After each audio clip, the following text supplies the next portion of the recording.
Det her, det er Louise. Hver morgen tager Louise bussen i skole. Da hun bruger den offentlige transport, støtter hun dermed den offentlige sektor.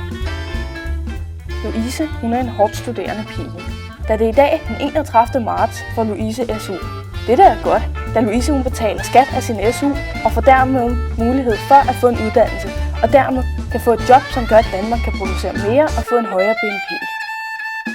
Da Louise har arbejdet hårdt hele dagen, er hun ved at gå sukkerkold. Men hendes nyankomne SU går nu mod skolens kantine i håb om at finde noget, der kan dække hendes sukkerbehov.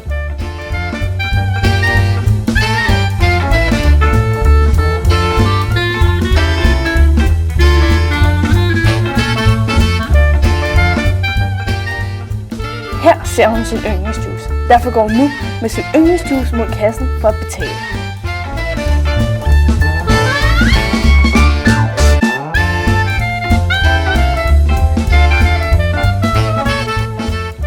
Hun hæver pengene op af sin lomme og betaler.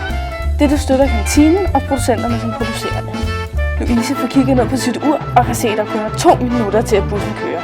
Så hun må løbe ned til busstoppestedet for at nå den. I al sin hast glemmer Louise at se sig for og bliver ramt af en bil. Men bare rolig, det er ikke Danmarks undergang. Det er derimod Danmarks opgang. Da dette gør, at sygehus og hospitalerne skal producere mere, og derfor stiger Danmarks BNP. Dette var en næsten almindelig skoledag for Louise.